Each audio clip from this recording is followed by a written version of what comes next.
El Señor muestra su gracia al permitirme compartir la palabra con ustedes. Y como escuchaba o leía un predicador, si hoy estoy acá o cualquier persona que pase el púlpito les habla a ustedes y predica, es porque el Señor ha hablado. El Señor ha hablado en su palabra y el predicador simplemente pasa y transmite a su pueblo, al pueblo de Dios, las palabras que el Señor ya ha revelado. Espero que Él pueda usarme para darle gloria a Él y para bendecirles a ustedes, como siempre digo. Así que quisiera que, hermanos, pudieran estar acompañándome en sus Biblias a Génesis capítulo 43.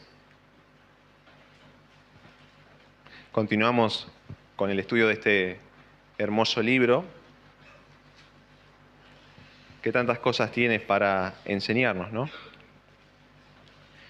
Génesis capítulo 43, y el título que yo le puse a este mensaje es Los hermanos de José regresan a Egipto. Como es un capítulo completo, vamos a ir leyendo por partes y desarrollando a medida que leamos. Quisiera que comencemos leyendo, si ya lo tienen, versículos 1 al 10 del capítulo 43. Dice así: El hambre era grande en la tierra. Y aconteció que cuando acabaron de comer el trigo que trajeron de Egipto, les dijo su padre: Volved y comprad para nosotros un poco de alimento. Respondió Judá diciendo: Aquel varón nos protestó con ánimo resuelto, diciendo: No veréis mi rostro si no traéis a vuestro hermano con vosotros. Si enviareis a nuestro hermano con nosotros, descenderemos y te compraremos alimento. Pero si no le enviares, no descenderemos, porque aquel varón nos dijo: No veréis mi rostro si no traéis a vuestro hermano con vosotros. Dijo entonces Israel: ¿Por qué me hicisteis tanto mal, declarando al varón que teníais otro hermano? Y ellos respondieron: Aquel varón nos preguntó expresamente por nosotros y por nuestra familia, diciendo: ¿Vive aún vuestro padre? ¿Tenéis otro hermano? Y le declaramos conforme a estas palabras. ¿Acaso podíamos saber que él nos diría: haced venir a vuestro hermano? Entonces Judá dijo a Israel su padre: Envía al joven conmigo, y nos levantaremos e iremos, a fin de que vivamos y no muramos nosotros, y tú y nuestros niños. Yo te respondo por él. A mí me pedirás cuenta. Si yo no te lo vuelvo a traer, y si no lo pongo delante de ti, seré para ti el culpable para siempre. Pues si no nos hubiéramos detenido, ciertamente hubiéramos ya vuelto 2 veces. Hasta ahí vamos a leer por ahora. Bueno, hermanos, recordemos que este capítulo se encuentra enmarcado en el contexto de una hambruna de gran escala que había afectado no solo a Egipto, sino también a otros países del mundo. De manera que familias de diferentes partes del mundo estaban sintiendo sus efectos a tal punto que tenían que desplazarse desde sus hogares, desde sus países, hasta la tierra de Faraón para poder comprar alimentos allí y no morir de hambre. Tal era el caso de Jacob, quien, sabiendo que en Egipto había provisiones suficientes, ordenó a sus hijos que vayan por segunda vez hasta esa tierra con el propósito de comprar alimentos para todos ellos, porque el trigo que habían traído en el primer viaje ya se había acabado. Por lo tanto, era necesario reabastecerse para no morir de hambre. Recordemos que era una hambruna que iba a durar unos cuantos años, 7 para ser específico. Pero acá había un problema que era necesario resolver. Los hijos de Jacob sabían que ellos no podían presentarse de nuevo ante el gobernante de aquella tierra, es decir, ante José, aunque recordemos que todavía ellos no sabían que era José. Ellos no se podían presentar ante él sin llevar a su hermano menor Benjamín con ellos, porque esa era la condición que ese hombre, aquel varón José, les había impuesto para que los hijos de Jacob demostraran que ellos no eran espías de la tierra de Egipto. Y la determinación con la que José les había hablado era tal que ellos sabían que tenían que ir sí o sí con Benjamín. De hecho, esa no solo era la condición para permitirles a ellos negociar en la tierra de Egipto, sino también para que Simeón, uno de los tantos hijos de Jacob, fuera liberado de la prisión.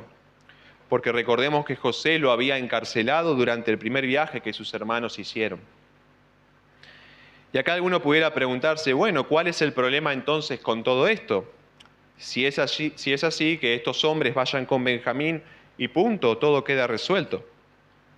Y es verdad, la solución es tan sencilla como eso, pero el inconveniente acá es Jacob, quien con su actitud está complicando las cosas, por así decirlo. Él se encontraba preso del miedo. Su temor a que algo le pasara a Benjamín en ese camino lo llevaba a él a adoptar la postura que nosotros leemos en estos versículos. Él ya había, recordemos, experimentado el tremendo dolor de perder a José, a quien creía muerto. Y él no quería pasar por la misma experiencia otra vez con Benjamín, el único hijo que le quedaba de su amada y ya fallecida esposa Raquel. Por eso vemos que hasta el momento él no ha dado el brazo a torcer y se niega a dejarlos ir con ellos, aún con todas las implicancias que eso conllevaba. Así que podemos ver que su temor, algo que fue tan característico en la vida de este hombre, nos enseña algunas cosas a nosotros. En primer lugar, que la persona temerosa es alguien que piensa en sí mismo antes que en los demás. Usted piense por un momento en esto. ¿Por qué Jacob no quería dejar ir a Benjamín? La respuesta es porque él no soportaría el dolor de perder de nuevo a un hijo amado, tal como le había pasado con José. Sin embargo, él no está contemplando en este momento el hecho de que si Benjamín no viajaba con ellos, entonces no podría conseguir alimento para el resto de su familia. Pero además tampoco Simeón, quien había quedado preso en Egipto, podría ser librado de la cárcel a no ser que sus hermanos viajaran con Benjamín hasta esa tierra. Por lo tanto, vemos que Jacob no estaba considerando a Simeón ni al resto de su familia. Él se estaba considerando a sí mismo, en no sufrir él, en no arriesgarse a perder lo que amaba. Si Jacob persistía en su determinación, toda su familia moriría a causa del hambre. Y Simeón, quién sabe cuánto tiempo más hubiera quedado en la prisión. Por eso, al analizar la conducta de este hombre, podemos decir que el temor se relaciona con el egoísmo. Porque cuando tememos, nos consideramos a nosotros antes que a los demás. Por poner solo un ejemplo, piense por un momento en ese cristiano que no quiere o no se anima a corregir a otro hermano respecto a algún pecado porque tiene miedo de cómo podría llegar a reaccionar la otra persona si le dice la verdad. Ese cristiano siente temor porque su foco está primeramente en sí mismo, en el rechazo o en el enojo que él podría llegar a sufrir por parte de la otra persona. Y no está centrándose en la necesidad que el otro tiene de que alguien se acerque a él en amor para corregirlo de su mal comportamiento. Ese creyente con esa actitud está diciendo que prefiere que su hermano siga en el pecado con tal de resguardarse a sí mismo de cualquier situación desagradable que resultara producto de corregirlo.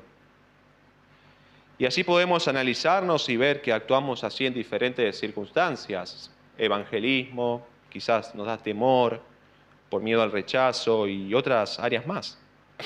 Nos damos cuenta que muchas veces priorizamos nuestro propio bienestar por encima de la necesidad del otro. Sin embargo, nosotros los creyentes no hemos aprendido así de Cristo, pues Él no se consideró a sí mismo cuando tuvo que dejar el cielo para venir a este mundo a salvarnos. Aun cuando Él es Dios, se hizo hombre y se humilló a sí mismo yendo a morir a una cruz para comprar nuestra salvación. Él pudo haberse puesto a pensar en la humillación, en las injusticias, en las acusaciones falsas que caerían sobre él, en el dolor físico y en las angustias del alma que sufriría por la causa de tener que rescatarnos. Sin embargo, lejos de hacer eso, fue con determinación al Calvario y sufrió el castigo de nuestra maldad con el propósito de salvar a su pueblo. Así que esa actitud, y no la de Jacob, es la que debiera estar presente en cada uno de nosotros. La de estar considerando al otro antes que a mí, la de pensar en la necesidad de mi prójimo antes que en mi propio bienestar. Porque así es el amor bíblico, un amor que no busca lo suyo, un amor como el de Cristo. Ahora, en segundo lugar, por medio del temor de Jacob, aprendemos que la persona temerosa es alguien que se paraliza a causa del miedo. Noten lo que le dice a Judá su padre en el versículo 10. Dice, pues si no nos hubiéramos detenido, ciertamente hubiéramos ya vuelto 2 veces, es decir, de Egipto. Así que el temor de Jacob a que algo le pasara a Benjamín impedía que él tomara la decisión que debía tomar. Es decir, la decisión de enviar a Benjamín con el resto de sus hermanos. Eso es lo que correspondía que él hiciese. Y tanto los había retrasado Jacob a sus hijos, que lo cierto es que si él hubiese tomado la decisión correcta desde un comienzo, enviando a su hijo menor a Egipto, ellos ya hubiesen ido y regresado 2 veces de aquella tierra. Sin embargo, no habían hecho ni un solo viaje en todo ese tiempo.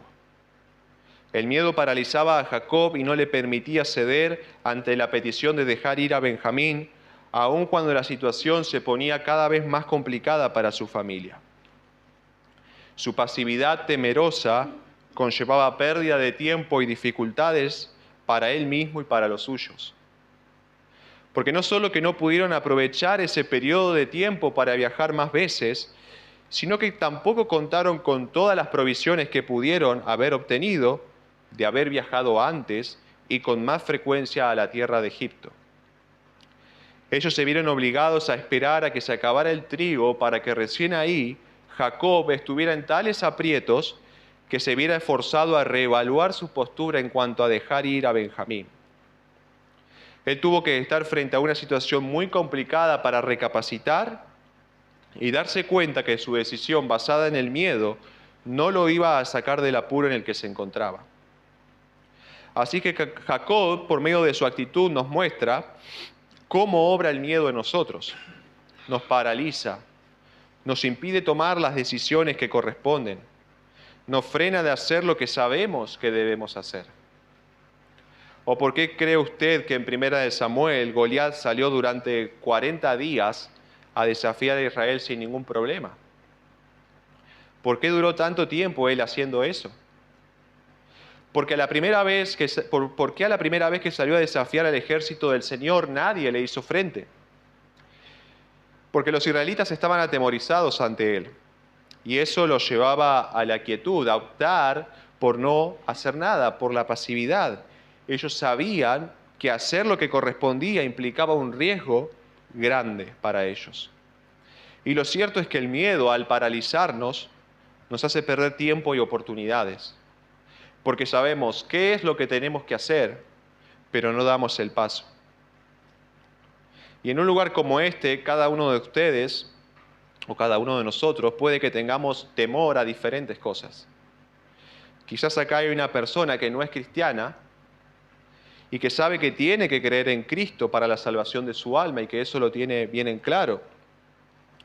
Pero quizás no quiere dar el paso porque tiene miedo de que al hacerlo sus amigos lo abandonen. O tiene miedo de que al acercarse a Dios, Él no lo perdone por causa de haber pecado mucho. Pero querido amigo, quiero decirte que nada de lo que he mencionado debe frenarte. Si tus amigos te dejan por haber creído en Cristo, los habrás perdido a ellos, pero habrás ganado al mejor amigo de todos, a Cristo. Porque su amistad es mejor que la amistad de cualquier hombre. Porque Él, a diferencia de ellos, ha prometido nunca abandonar a los suyos y no estar con ellos hasta el fin del mundo. O si tienes miedo de que Dios te rechace al acercarte a Él en busca de perdón porque piensas que tus pecados son muchos y graves, quiero decirte que Dios no es hombre para que mienta ni para arrepentirse de lo que ha prometido. Si Cristo te ha dicho por medio de las Escrituras que todo el que viene a Él no le echará fuera, entonces acércate con confianza. Porque el requisito para que Él te acepte no es haber pecado poco, sino venir a Él. Así que debes venir a Cristo sin temor, sabiendo que Él no ha mentido cuando prometió recibirte. Pero lo cierto es que Él no te va a recibir si te quedas a lo lejos, paralizado por temor a ser rechazado por Él. Debes venir a Él, acercarte con fe y arrepentimiento y comprobarás que tus temores no eran más que ideas imaginarias. Quizás hace rato que vienes escuchando el Evangelio y por lo tanto hace tiempo que deberías haber venido a Cristo. Quizás hace ya tiempo atrás que podrías estar disfrutando del inagotable amor de Jesús si hubieras venido a Él la primera vez que Él te invitó. Pero tus temores a estas u otras cosas te han frenado. Así que, amigo, no desperdicies otra oportunidad. Escucha lo que Jesús te dice. Ven a Él hoy y Él te va a recibir. No esperes a que tu alma esté más angustiada de lo que ya está para venir a Él y ser salvado de tus pecados. Porque hoy es el día. No dejes que tu temor te frene. Tu temor debe ser encontrarte lejos de Él. Ahora bien, volviendo a la situación de Jacob, vemos que hasta el momento él ha estado pensando en sí mismo antes que los demás, porque no había dejado ir a Benjamín con el resto de sus hijos hasta la tierra de Egipto. Y la situación en la que él y su familia se encuentran es complicada porque el trigo que habían conseguido o comprado en el primer viaje ya se había acabado. Así que había que volver a Egipto por provisiones, como expliqué al principio, cosa que no sería posible si Jacob no cambiaba de parecer con respecto a retener a su hijo menor con él. Y es evidente que la situación en la que él ahora se encuentra no es deseable ni agradable para él, porque se da cuenta que está contra la espada y la pared. Tiene que tomar sí o sí una decisión y cualquiera de ellas es difícil para él. Si retenía a Benjamín, no podría conseguir alimentos para el resto de su familia. Pero si lo dejaba ir, corría el riesgo de que algo le pasara en el camino a su amado hijo, así como ya le había sucedido con José. Y podemos ver que su reacción frente al disgusto que le causa estar metido en todo esto es la de culpar a sus hijos por lo que le está pasando en este momento. Eso es evidente porque los reprocha por haberle mencionado al gobernante egipcio que ellos tenían un hermano más en la tierra de Egipto, en la tierra de Canaán, perdón. Sus palabras fueron las de Jacob: ¿por qué me hicisteis tanto mal, declarando al varón que teníais otro hermano? Vemos nuevamente a un Jacob que piensa en sí mismo, en cómo lo afectaba esta situación a él. Se victimiza echándole la culpa a sus hijos por haberlo metido en la situación en la que él ahora se encontraba. En otras palabras, el patriarca le da a entender que si ellos no hubieran hablado acerca de Benjamín, si no hubieran dado esa información, entonces ahora Jacob no tendría que pasar por esta situación que tanta angustia le producía. Pero lo cierto es que sus hijos no tenían una bola mágica o de cristal para adivinar el futuro. Cuando el gobernante de aquella tierra los interrogó y les preguntó en detalle por la familia de ellos ni se imaginaban que ese hombre haría traer a Egipto, al hermano menor que tenían en Canaán. Y eso sus hijos se lo hacen saber a Jacob. Y es acá cuando Judá intercede para buscar el bien de todas las personas del pueblo de Israel, algo que Jacob no estaba haciendo. Mientras Jacob pensaba: pobre de mí, contra mí son todas estas cosas, ¿en qué mal me han metido mis hijos?, Judá asume una actitud diferente y decide buscar una solución a la situación, y esto es interesante, aún al costo de sí mismo. Él sabía que Había que actuar prontamente porque si no todos iban a morir de hambre. Incluso su padre, que en lugar de facilitar las cosas, era culpable de empeorarlas. Así que lo que él hace es ofrecerse como la solución al problema. Judá dice que él mismo se encargaría de cuidar a Benjamín en el camino. Y a tal punto es su compromiso con ello que está dispuesto a hacerse responsable de cualquier cosa que le pudiera pasar a su hermano menor en el camino. De hecho, se dispone a asumir la totalidad de la culpa en caso de no poder cumplir con su propósito de traer a Benjamín de regreso y ponerlo delante de su padre nuevamente. Así que en palabras sencillas, él le dice a Jacob: si a Benjamín no lo vuelvo a traer delante de ti, la culpa será mía para siempre. Yo me hago responsable por él. La pregunta acá es entonces, ¿aceptará Jacob la propuesta de Judá? ¿Dejará ir Benjamín bajo estas condiciones? A Benjamín bajo estas condiciones y teniendo en cuenta que se encontraba en una situación complicada por causa de esa hambruna. Vamos a leer los versículos 11 al 15 para saber cuál es la respuesta a esta pregunta. Versículos 11 al 15. Dice: entonces Israel su padre les respondió: pues que así es, hacedlo. Tomad de lo mejor de la tierra en vuestros sacos y llevad a aquel varón un presente, un poco de bálsamo, un poco de miel, aromas y mirra, nueces y almendras. Y tomad en vuestras manos doble cantidad de dinero y llevad en vuestra mano el dinero vuelto en las bocas de vuestros costales. Quizá fue equivocación. Tomad también a vuestro hermano y levantaos y volved a aquel varón. Y el Dios omnipotente os dé misericordia delante de aquel varón y os suelte al otro vuestro hermano y a este Benjamín. Y si he de ser privado de mis hijos, séalo. Entonces tomaron aquellos varones el presente y tomaron en su mano doble cantidad de dinero y a Benjamín, y se levantaron y descendieron a Egipto y se presentaron delante de José. Así que finalmente, después de las palabras de sus hijos y de la propuesta de Judá, Jacob toma la decisión que debió haber tomado desde un comienzo. Finalmente decide enviar a Benjamín con ellos. Además, los envía con un presente para aquel varón egipcio que gobernaba en esa tierra. Y también los hace llevar la doble cantidad de dinero de lo que ellos necesitaban para poder pagar no solo lo que iban a comprar ahora, sino también lo que habían comprado la primera vez en el primer viaje. Porque recuerden ustedes lo que vimos en el otro capítulo, que en el primer viaje el dinero de ellos había aparecido sorpresivamente en sus costales al regresar a Canaán con el grano que habían comprado. Pero ellos no sabían que eso había sido por obra de José. No tenían explicación para lo que había sucedido. Ahora quisiera que prestemos atención a una enseñanza que nosotros podemos extraer cuando comparamos la actitud de Jacob con la de su hijo Judá.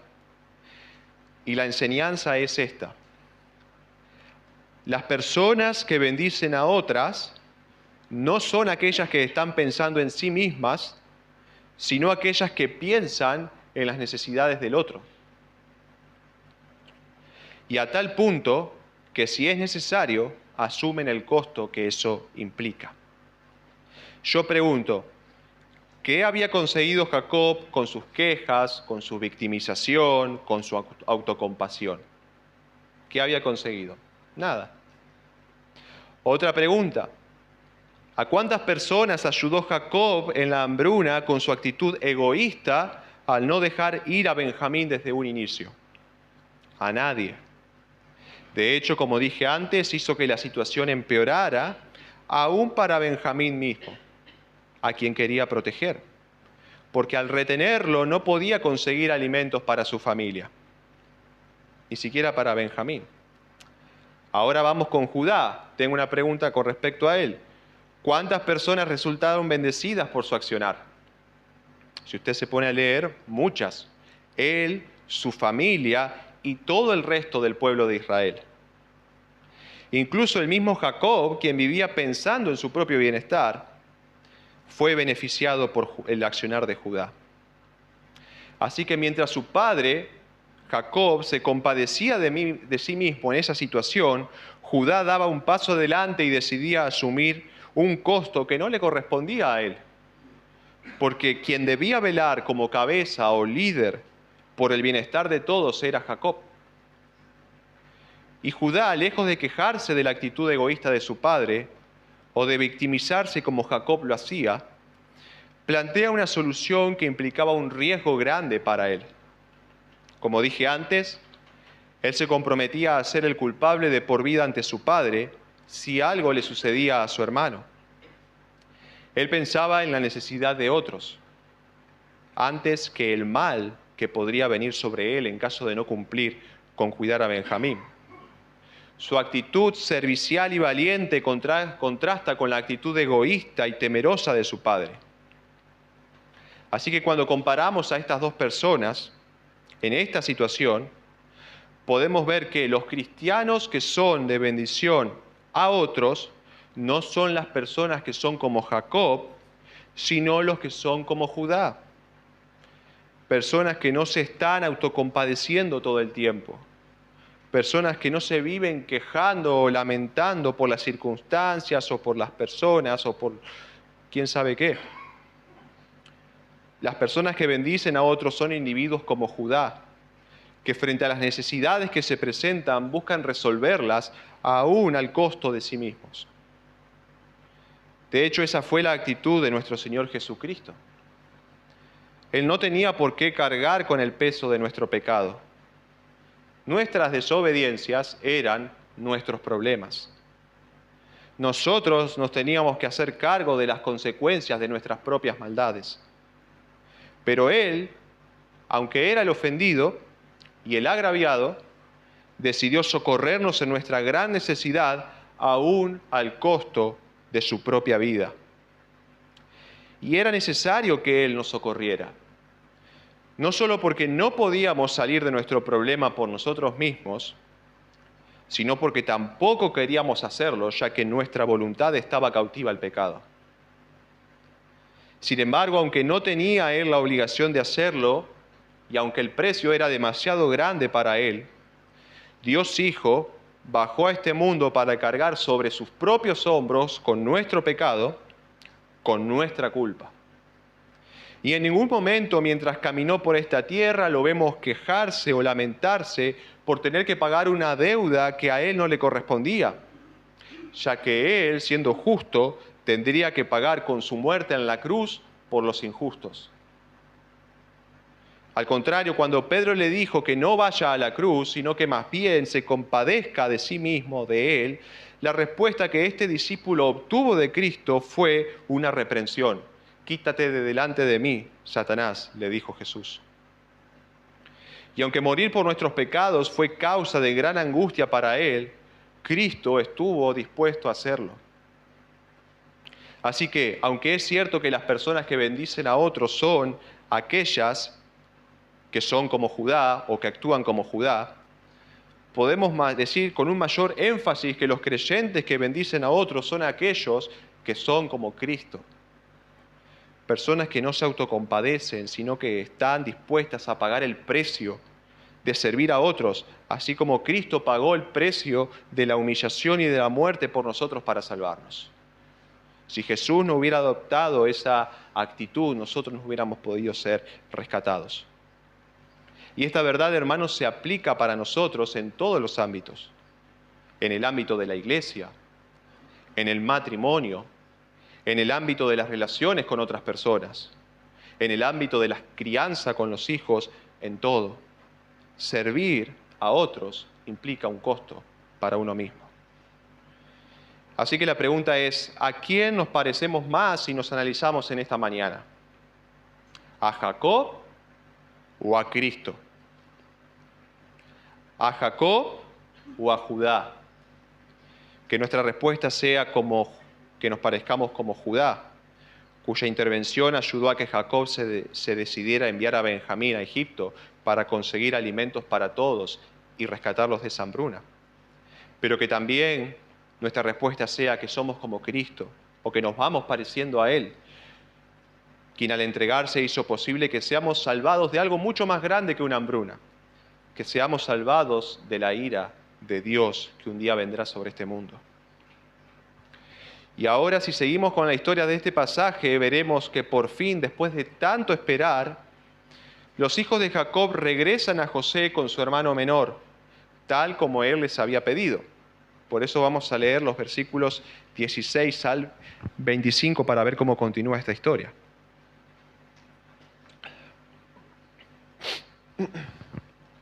Dice así: y vio José a Benjamín con ellos, y dijo al mayordomo de su casa: lleva a casa a esos hombres, y degüella una res y prepárala, pues estos hombres comerán conmigo al mediodía. E hizo el hombre como José dijo, y llevó a los hombres a casa de José. Entonces aquellos hombres tuvieron temor cuando fueron llevados a casa de José, y decían: por el dinero que fue devuelto en nuestros costales la primera vez, nos han traído aquí para tendernos lazo y atacarnos, y tomarnos por siervos a nosotros y a nuestros asnos. Y se acercaron al mayordomo de la casa de José, y le hablaron a la entrada de la casa, y dijeron: ay, Señor nuestro, nosotros en realidad de verdad descendimos al principio a comprar alimentos, y aconteció que cuando llegamos al mesón y abrimos nuestros costales, he aquí el dinero de cada uno estaba en la boca de su costal, nuestro dinero en su justo peso, y lo hemos vuelto a traer con nosotros. Hemos también traído en nuestras manos otro dinero para comprar alimentos. Nosotros no sabemos quién haya puesto nuestro dinero en nuestros costales. Él les respondió: paz a vosotros, no temáis, vuestro Dios y el Dios de vuestro Padre os dio el tesoro en vuestros costales. Yo recibí vuestro dinero. Y sacó a Simeón a ellos. Y llevó aquel varón a la casa, a los hombres a la casa de José, y les dio agua, y lavaron sus pies, y dio de comer a sus asnos. Y ellos prepararon el presente, entre tanto que venía José a mediodía, porque habían oído que allí habrían de comer pan. Bueno, cuando José ve que sus hermanos habían regresado de Egipto y corrobora que entre ellos se encontraba Benjamín, entonces él le da una serie de instrucciones al mayordomo de su casa, aunque no le hace saber a él que esos hombres son sus hermanos. Más bien, él hace referencia a ellos como esos hombres. Lleva a casa a esos hombres, dice José. Y después añade: estos hombres comerán conmigo. Y hay algo que podemos resaltar nosotros de este mayordomo. No conocemos su nombre, su edad, su historia, ni cómo llegó a estar sobre la casa de José. Pero sí podemos observar que se trata de un hombre obediente que hizo lo que su amo le ordenó sin cuestionar nada. Porque cuando José le manda que haga todos esos preparativos para recibir a estos hombres en su casa, él pudo haberle cuestionado sobre por qué recibiría en su hogar a esos extranjeros que aparentemente nada tenían que ver con él. Sin embargo, lejos de adoptar una actitud así, la palabra dice que hizo el hombre como José dijo y llevó a los hombres a casa de José. Él había sido designado como mayordomo, es decir, como administrador de los bienes de otro. Eso es lo que es un mayordomo. En este caso, él era administrador de la casa de José. Entonces, para este hombre, las órdenes de José era lo que a él lo guiaban en su accionar. Él no estaba allí para decirle a José qué hacer con lo que era suyo, sino para escuchar a su amo y hacer lo que él le diga. Así que cuando leemos sobre este hombre nos damos cuenta que él es un buen ejemplo de lo que es la mayordomía. Y a nosotros como cristianos la mayordomía es un tema que debiera interesarnos. Porque si nos ponemos a pensar, nosotros también somos mayordomos, cada uno de nosotros, los creyentes. Es decir, administramos los bienes que son de otro. La Biblia nos enseña que todas las cosas le pertenecen a Dios. Él fue quien las hizo y las trajo a la existencia. Por lo tanto, todo lo que tenemos es de Él y Él nos lo da a nosotros. pero no a todos les concede lo mismo ni en igual medida. Y podemos pensar como ejemplo en muchas áreas en las cuales esto se ve reflejado. Por ejemplo, no a todos Dios le da la misma capacidad intelectual, ni física, ni económica, ni de otro tipo. A algunos le da más y a otros le da menos. A algunos le concede cosas en un área y a otros le concede cosas en otra área. Pero el punto acá es que todo lo que tenemos es de Dios y por lo tanto no tenemos el derecho de hacer con ello lo que nosotros queramos porque en definitiva no somos los dueños de esas cosas. Nosotros tenemos que administrar lo que Dios nos da de la manera en la que Él lo desea. Nosotros estamos como mayordomos para hacer con las cosas de Dios lo que Dios quiere. Así como el mayordomo de José estaba sobre su casa para hacer lo que José quería con su propia casa. Por eso, hermano, quisiera preguntarte, ¿qué cosas ves que Dios te ha concedido a ti en particular? Y si te pones a pensar, quizás son varias cosas. Tiempo, vida, capacidades, recursos, salud y muchas cosas más. Pero no quiero quedarme ahí, sino hacerte una pregunta más. Y es esta, ¿estás administrando esas cosas como su dueño que te las dio lo desea? Dios te ha dado estas cosas y muchas más. Sin embargo, mi pregunta es, ¿estás al tanto de cómo Dios quiere que administres esas cosas que Él te dio? ¿Qué quiere Dios que hagas con el dinero que Él te da? ¿Qué desea el Señor que hagas con los dones que Él te ha concedido? ¿Qué espera el Señor que hagas con el tiempo que Él te regala? Quizás te das cuenta que no conoces cuál es la voluntad de Dios con respecto a esto, pero te gustaría saber cuál es. Bueno, si ese es tu caso, quiero decirte que puedes saberlo. Porque el Señor no te va a dar algo a ti para luego no decirte qué hacer con eso. Y la manera en la que tú vas a saberlo es escuchándole a Él. La pregunta es, ¿cómo hago esto? ¿Cómo le escucho? Es fácil, hermano. La respuesta es sencilla. Pasando tiempo con la palabra del Señor. Porque cuando leemos la Biblia lo que sucede es que escuchamos a Dios hablar. Él hoy nos sigue hablando por medio de su palabra escrita. Todo lo que encontramos nosotros acá en este libro no solamente fue dicho a las personas del tiempo en las que se dijeron, sino que también quedaron registradas para nuestra enseñanza. Así que nosotros debemos pasar tiempo con la palabra. Y con esto no me refiero particularmente en esta ocasión a que vengamos a escuchar un sermón un domingo, aunque es cierto que debemos venir a hacerlo y con buena predisposición. Más bien a lo que me estoy refiriendo es a que cada día puedas sentarte en tu propia casa, a solas frente a las Escrituras, y dedicarle un tiempo de calidad para conocer lo que Dios te dice. Y así como el mayordomo escuchaba lo que José le decía cada día y ejecutaba sus órdenes, así nosotros también debemos pasar tiempo con la palabra para escucharle y hacer lo que Dios nos pide con lo que Él nos ha dado. De lo contrario, ¿cómo vamos a saber lo que debemos hacer con lo que es de nuestro amo celestial y que nos ha dado? Y recordemos, hermanos, que Dios un día nos va a pedir cuentas por lo que Él nos ha dado, por lo que Él nos ha confiado como mayordomos. Cuando nos presentemos un día delante de Él, vamos a tener que mostrar qué fue lo que hicimos con lo que Él nos confió. Y el Señor verá si fuimos fieles sobre aquello sobre lo cual Él nos puso, sea poco o sea mucho. La pregunta es, ¿estás siendo fiel en administrar aquello que el Señor te ha dado? ¿Todas las cosas que te ha concedido, las estás administrando como el Señor las desea?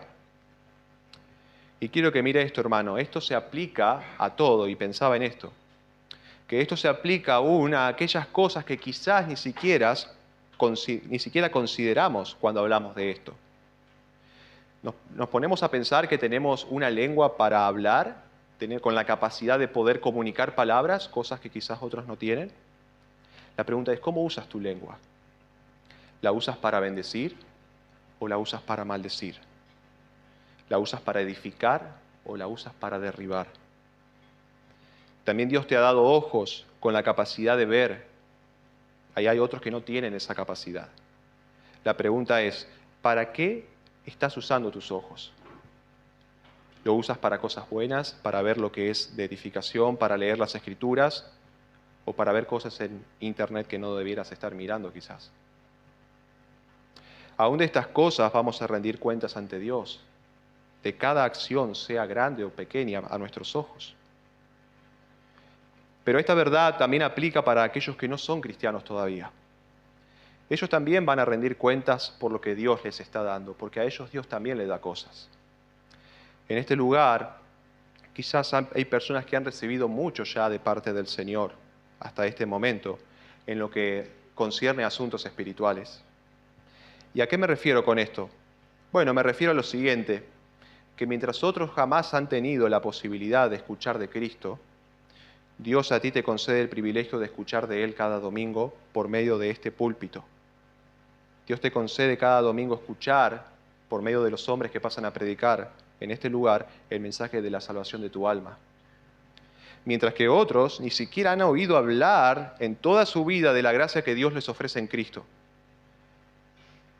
Pero a ti se te extiende continuamente la reconciliación con el Señor mediante la cruz. Y lo cierto es que ellos, o estas personas, no están haciendo lo que Dios quiere con lo que Él les está ofreciendo. Y si permanecen en esa condición, un día tendrán que rendir cuentas delante de Él por lo que hicieron con todas las oportunidades que se les dieron para arrepentirse de sus pecados y creer en el Salvador. Y hermano, una verdad bíblica es que más Dios te da, Él más te va a demandar.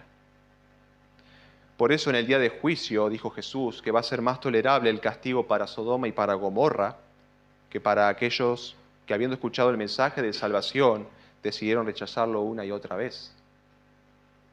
Porque usted recuerda, a los sodomitas nadie les fue a predicar y fueron destruidos. Pero a ti, querido amigo, se te predica continuamente. ¿Cómo crees que Dios va a actuar entonces contigo si rechazas continuamente al Salvador que Él te está ofreciendo?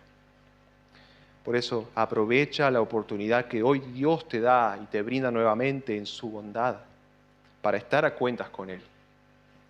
No sabes si el Señor te va a conceder una nueva oportunidad. Ya has tenido más oportunidades que los que tuvieron los sodomitas.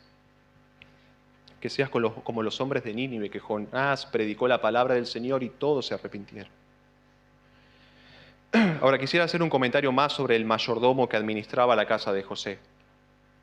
Él no solo era un hombre obediente, sino también confiable. José no tenía que estar presente para ver si este hombre haría lo que le encomendó. Acá lo vemos que él le dejó la orden de lo que debía hacer y luego se fue José de su casa hasta el mediodía, momento en el que él reaparecería en su casa para comer con sus hermanos. Y mientras José se ausentaba, él se manejó con obediencia, pero también con integridad. Hizo lo que José le pidió, pero además no utilizó la ausencia de su amo para comportarse de una manera indecente. ¿Y a qué me refiero con esto? Bueno, cuando los hermanos de José le cuentan la historia al mayordomo de lo que había sucedido con el dinero, ellos no sabían que el mayordomo ya había recibido el pago de lo que habían comprado en ese primer viaje.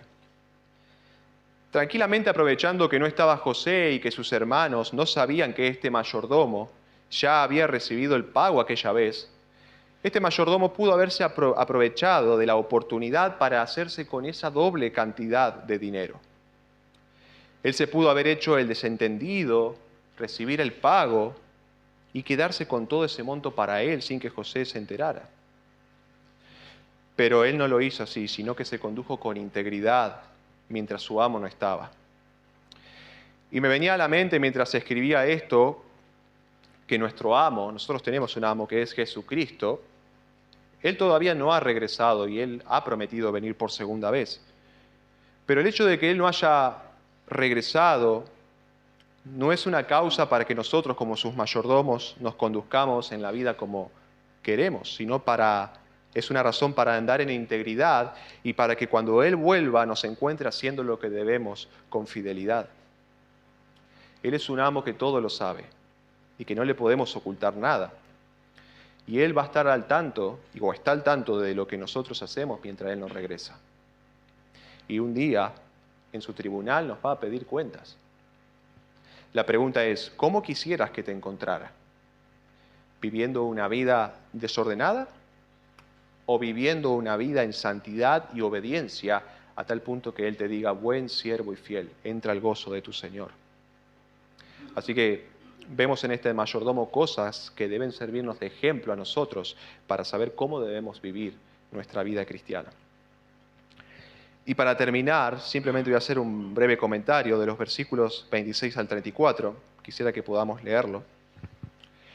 Dice así: Y vino José a casa, y ellos le trajeron el presente que tenían en su mano dentro de la casa, y se inclinaron ante él hasta la tierra. Entonces les preguntó José cómo estaban, y dijo: ¿Vuestro padre, el anciano que dijisteis, lo pasa bien? ¿Vive todavía? Y ellos respondieron: Bien va a tu siervo nuestro padre, aún vive. Y se inclinaron e hicieron reverencia. Y alzando José sus ojos, vio a Benjamín su hermano, hijo de su madre, y dijo: ¿Es este vuestro hermano menor, de quien me hablasteis? Y dijo: Dios tenga misericordia de ti, hijo mío. Entonces José se apresuró, porque se conmovieron sus entrañas a causa de su hermano, y buscó dónde llorar, y entró en su cámara y lloró allí. Y lavó su rostro y salió, y se contuvo y dijo: Poned pan. Y pusieron para él aparte, y separadamente para ellos, y aparte para los egipcios que con él comían. Porque los egipcios no pueden comer pan con los hebreos, lo cual es abominación a los egipcios. Y se sentaron delante de él, el mayor conforme a su primogenitura, y el menor conforme a su menor edad. Y estaban aquellos hombres atónitos mirándose el uno al otro. Y José tomó viandas de delante de sí para ellos. Mas la porción de Benjamín era 5 veces mayor que cualquiera de la de ellos, y bebieron y se alegraron con él. Bueno, finalmente vemos que José se encuentra con Benjamín, pero lo hizo después de haber estado tantos años lejos de él. Y lo que eso generó en José al verlo fue tan fuerte que él no pudo contener las lágrimas, a tal punto que él tuvo que ir a llorar en un lugar secreto porque no aguantaba. Pareciera ser, por lo que nos dicen estos versículos, que Benjamín ocupaba un lugar especial en el corazón de José. Su favor hacia él era evidente por lo que podemos ver. Le sirvió 5 veces más en la comida de lo que le sirvió al resto de sus hermanos. Ahora, más allá de todo, él muestra bondad y generosidad con todos sus hermanos. Los recibe en su casa, los alimenta y les permite compartir un tiempo de alegría con él. Después de tantos años que habían pasado, todos los hijos de Jacob se vuelven a reunir en un mismo lugar a comer, aunque solo José estaba al tanto de eso. Y en los siguientes capítulos vamos a estar viendo cómo continúa esta historia. ¿Qué es lo que hará José con sus hermanos? ¿Tomará algún tipo de represalias por lo que le hicieron en el pasado? ¿Qué sucederá con Benjamín? ¿Regresará a salvo a la tierra de Canaán y estará de nuevo delante de su padre?